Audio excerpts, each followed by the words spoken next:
Hello YouTube, this is Ready Set Exploit, and we're gonna be doing Advent of Cyber Day 9, but we're gonna be doing it without Metasploit. So Advent of Cyber is a year event that event that goes on every year on the 25 days of first 25 days of December, hosted by TryHackMe. Definitely check it out. There's so many challenges to do with different methodologies, but this one, it's all about pivoting on day 9. And the task is designed to be done with Metasploit.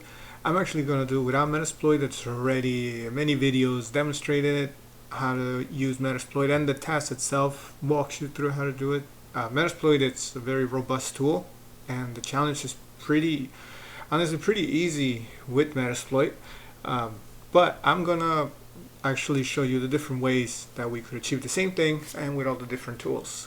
So without further ado, I'll go ahead and get started. I'll have a separate directory ready. And let's see, we're gonna get the IP address. So we're gonna start by doing a quick Nmap scan. Set the min rate to 10,000. Have our IP address, which is 104.10.10.104.98.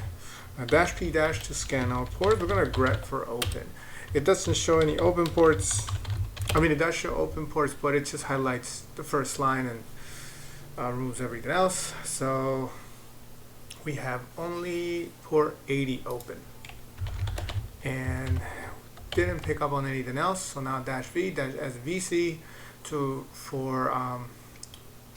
enumerate versions and run default scripts. Save it to a file called nmap.txt. The IP address, which forgot to copy, and dash P, and I could just scan that port. This tends to go a lot faster because now I'm just focusing everything on that one port as opposed to doing all ports on this more robust scan. And as you can see, it's finishing up rather quickly. Call Alt-Shift-S, call this Nmap. And we have port 80 running Apache. We have Favicon MD5, Apache version. There's not much to it. So let's just check out the site. Let's see that. And we have just some text. We have a Laravel version here at the bottom. Laravel 8.261. See if we can zoom in on that. More or less. There you go. See, yeah, so 8.6.1. So we can look for this, quick search, and you exploit. It seems just a default site. There's nothing really installed on it. There's a lot of things here. There's this post. Well, that's the GitHub repo, but I know that they have, there we go, this one. So they have a GitHub repo where you could just, there's an exploit on it, but anything less than or equal to 8.4.2, that works for us. It talks about the exploit, how it works. It's a pretty good post, goes into a lot of great detail, and using like PHP wrappers and to achieve remote code execution. So very detailed. What we do get, and there's a lot of exploits on this, but I'll showcase the one I found. Let's see, GitHub. So we look up CVE. Whenever you find a CVE, you could start with the name of like the engine or the application. But then if you get a CVE, that's where I like to focus on. There we go. And this one, it's a couple, but I like this one. It's pretty easy to run. Has the dependency installed. It even has a Docker container or Docker file that if you want to emulate the exploit, but kind of shows you what to do. Just need Python script and the target, and then it shows you the output. See if we get any remote code execution. So let's go ahead and give it a try. I'm going to clone this, minimize this. I'm going to clear my Nmap. I'm going to call it debug RCE. And actually, I'm sorry, I meant to make that a bit bigger. Git clone clone that, cd, there we go, and let's give it a go. CTP, let's see if it already did it. It did. Okay, so it takes a second. Does different gadgets, and the first thing we get is that Python 1 is not installed on the machine. It may seem like it's with us, but if you check Python 1 is not installed, but that's okay because it's actually not installed on our host. But we can change it. Because this is the command it's doing. Python 1 c import. So what we can do is s python -c python 3-c g. This is to do set replace. There we go. Run it again. And we have, now we don't get any errors. Oh, we have our first remote code execution. It's data. And we have 3, 4. So you could do any of these, the ones that give you a result. I'm going to focus on 5, and I'll show you why in a sec. So let's kill this. So the reason why I'm going to focus on 5 is because system ID is already inside a parentheses and quotation, so it's just a lot easier to deal with as opposed to these other ones that are in space. Sometimes they have a space in between. I was having difficulty earlier trying to manipulate different payloads, but that's okay. So we're going to delete these to make our life easier, and there we go. So yeah, so Python wasn't installed in our system, so we needed Python 3. And now if we try it again, shouldn't take that much longer. We have an exploit right there. So I'm gonna go ahead and call this server tab, make that bigger, make this bigger, call this one my reverse shell. So a little let's see, I have a little program here that I wrote. So our IP address, port, bash. So that's the payload I'm going to use. You could also just go to like payload all the things, reverse shell. A lot of reverse shells are here that you can pick and choose from. There's even a site here, Ode, I believe, that can also generate these shells for you. But let's see, so I have that. I'm going to go ahead and create a file called shell.sh. Could be any name with it, as long as it's a batch script. So because of the quotes, the payload doesn't execute very nicely, but what I can do is I can start a Python HTTP server, and then I can start a listener. Actually, rep shell, I'm going to do upgrades just to make my life easier, and I'll explain this in a second. I'm starting a netcat listener, and now I'm going to edit my payload here, ID. So I'm going to do curl 13, so I can download this script. Then I'm going to pipe bash, so it'll execute it as it downloads, as soon as it downloads it. So could also download it onto the system and then execute it, but this is usually a quick. If this doesn't work, then I'll try to download it and execute it if like the pipes are breaking the command. If curl's not installed, because we do wget, you know, a couple different ways of doing this, but this is pretty easy. And if it works and it fails, then you just try something else.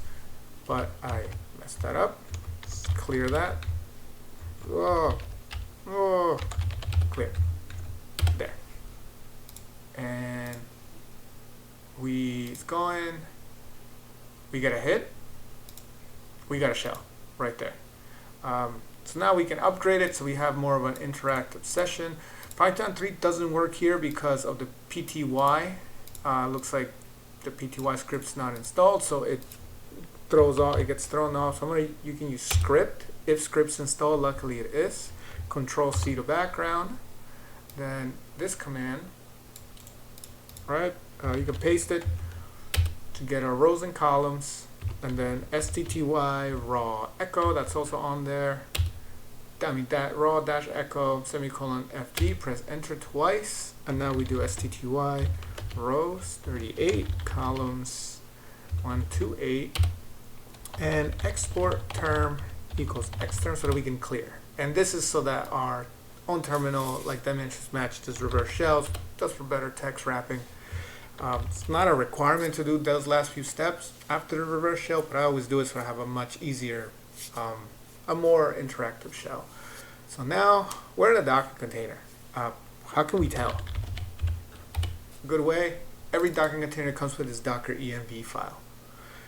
Also, a lot of our tools will be removed. For example, if I want to check the IP address, IP is not there, even ifconfig not there, ping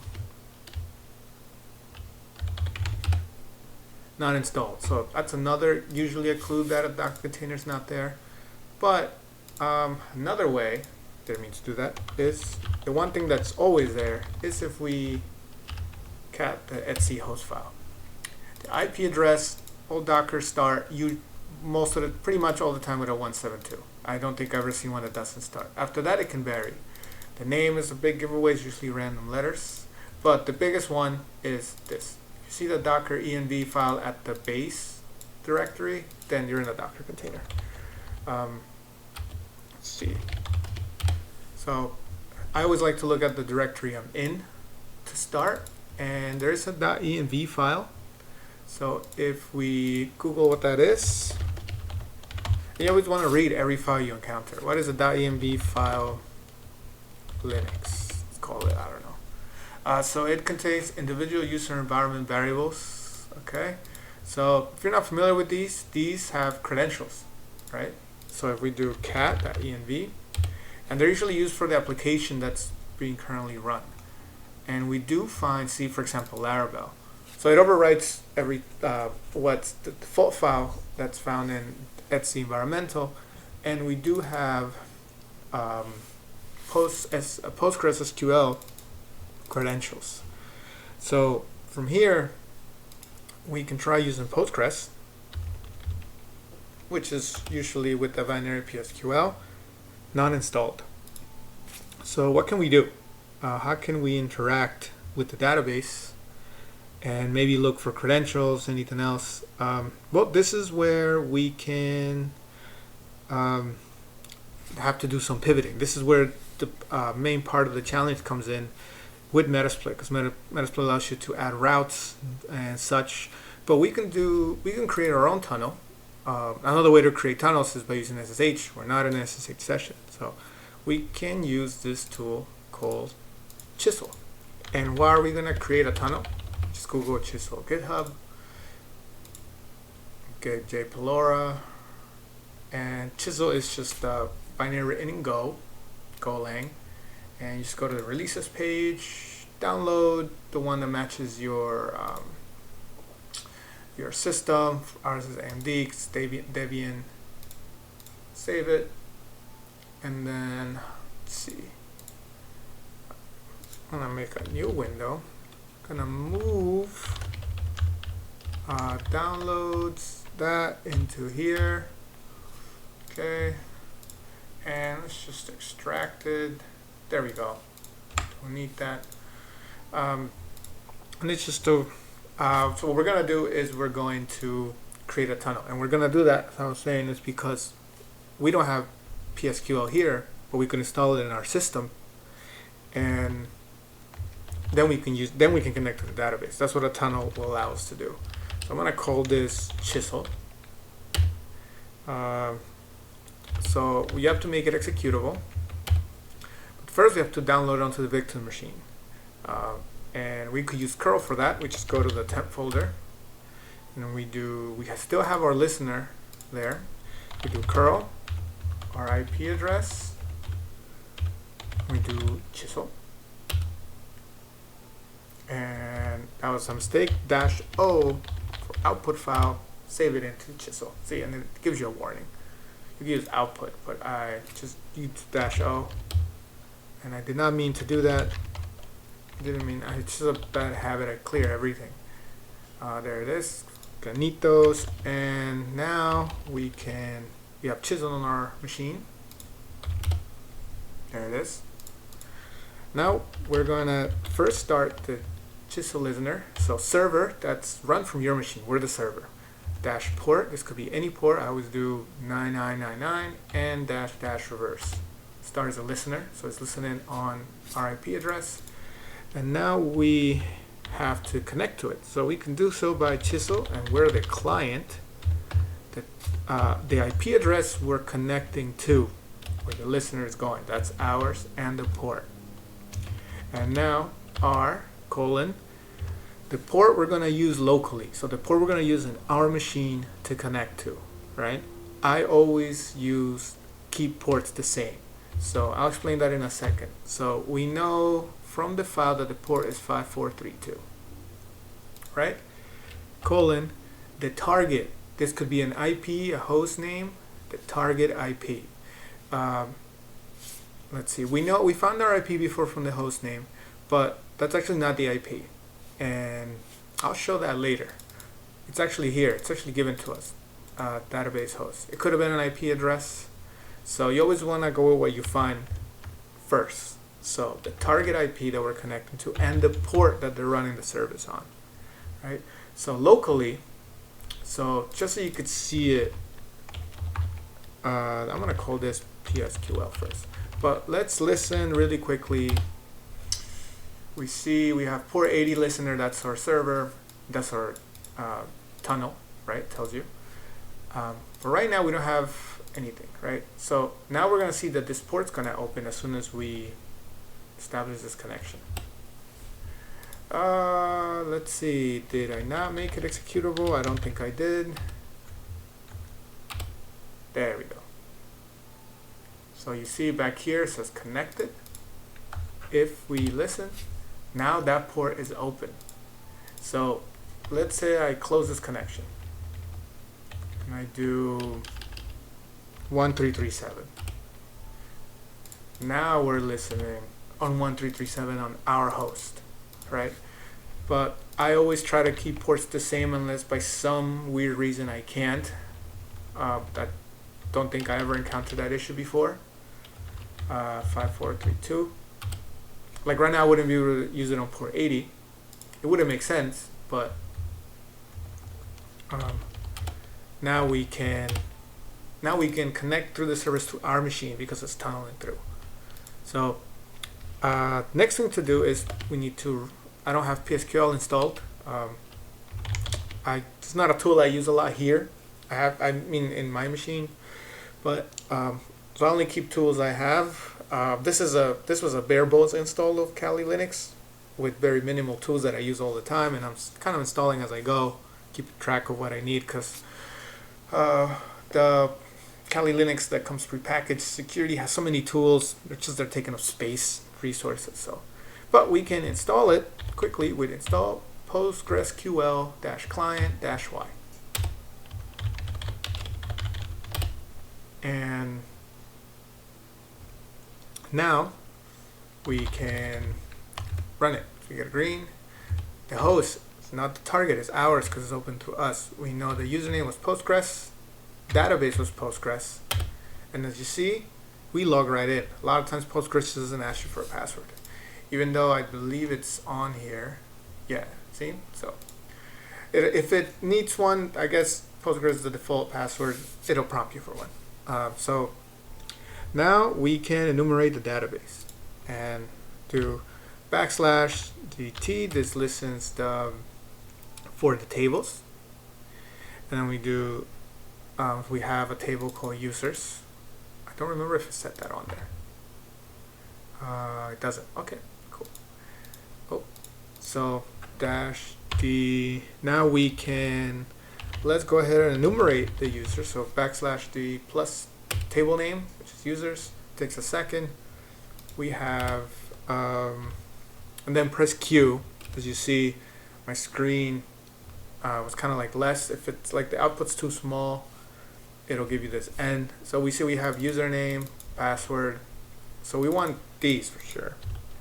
So press Q to exit that view, and then we do select username, password from, this is pretty similar to MySQL, from users. Oh, we have some credentials, password and Santa. I always save the credentials I find in case I lose the window or have to come back later another day or something. Hold Shift S.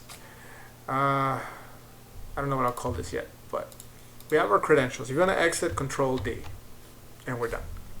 So now what? We have credentials. I'm gonna kill this session. I'm gonna kill this one for now, and you know, I'll kill this too. So we have some credentials. Now what? What can we do with those? We can see if there's a Santa user on the Docker. You'll never really find other users in a Docker container. See? Very, very rare. You know, realistically there shouldn't be. Let's see, we can, except for the root user, and oftentimes if you want to escape of a container, you will escalate to the root user because they have more privileges. But that password doesn't work. See? So what can we do? SSH is not working. The SSH wasn't open. It wasn't an open port. So this is where a little bit more knowledge of Docker containers and networking comes in handy. So for example, whenever I'm in a Docker container, I use, there's a couple files I check. So for example, I like to check the ARP cache, but ARP is not on here. So we Google like what Linux file stores all of our ARP records, probably too exact.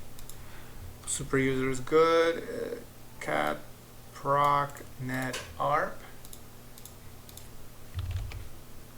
And okay, we see this. So you'll be tempted to think this might be the host name. That's our, this is actually the Postgres. I believe this is the Postgres IP because we know ours is different. Yeah, it's 50, okay. This one is the host name of our, like the gateway of our address, but that's not our goal. So if we Google something like Docker, the host is the machine that's like executing the Docker, where Docker comes from, right? So it gives us the address, right? We use 172.17, but if we open this one tab, what is the IP address of the Docker host? I guess that's a better search. It's always gonna be this. If you're not convinced, install Docker in your system. It's pretty easy. It's just like a quick one command, and this is the address you'll get. This is the Docker host. This is the VM we're ultimately after, not the Docker. But how can we check? Another thing I do when I'm in Docker containers, I Google static Nmap, and this Nmap executable by Andrew D. You can download them to the system and run a quick Nmap scan. Unfortunately, because the Docker is so bare bones, doesn't work. Tried a couple different ways, but that's okay. We can do like a little quick dirty script using Bash. I'll show you how to do that, and I'll keep that handy. So I'm gonna clear this because now we know our target, but it's that SSH open because Docker's wasn't. So we can do for port in 1.65535 because that's how many ports there are. Do echo deb TCP the Docker that we want a scan 17.0.1, and we do port, that's the variable that we're using here, that's going to go through every number, and if that's successful, echo, so I find something, the connection's made, you could do echo port open. done, and any errors, go to dev.no. You could also use this with curl. Curl can also find open ports for you, but this one's a bit easier. It works. It does. I've never been able to get it to work with sh, but it does work with bash. So if bash is the terminal that this Docker is using, then it'll most likely work. And we have port 80. This is most likely Laravel again, and then it reroutes to the Docker. And then we have port 22. That's open directly through the host. So now that we know what to do, clear this cat creds. We're gonna call this SSH, and we're gonna do the same thing, put it in reverse. So we're gonna start a listener. We're gonna go back. So we know that the VM host does have port 22 open, but we have to connect through the Docker container. So it might have been that the machine has maybe firewall rules closing SSH from any outside addresses, or maybe specific addresses, but it definitely didn't block it for the Docker container, which is, helpful for us. So let's see. There we go. So we're gonna run this again. As you notice, everything's gonna stay the same except for this last part, right? We're still connecting to port 999. Again, that could be any port you want, but here, guys, let's see. So it's gonna be the port that we want to use locally. You could do 22, you could do 2222. I'll always stick with the same one. And now our target, which is Docker host, and the target port that they're using, should get a connected. Good. Done there. And now, again, if we listen, port 22 is open, and we're going to do SSH. We don't do the Docker port, we do our local host, because that's where it's listening to. The username, you had that. Paste the password, and we don't log in as the Santa user, we log in as root. And that pretty much that's the challenge. The challenge does have various questions you can answer, and I believe you need Metasploit to do so, to answer some of them. But this is the main point of this video, was to show how you can do the same thing without in using the different tools available to us. Like Chisel, PSQL, GitHub repos. Sometimes Metasploit may not have that exploit you need. I'm not against Metasploit. I know I'd read that plenty of professionals do use it. When they're doing their own pen tests, like especially in internal networks, it just makes things faster. Which if it saves you time to do your job, why not? But this is just another way, and it was fun trying to figure it out that way. So feel free to comment, like, and subscribe, and check out the rest of the TryHackMe Advent of Cyber challenges.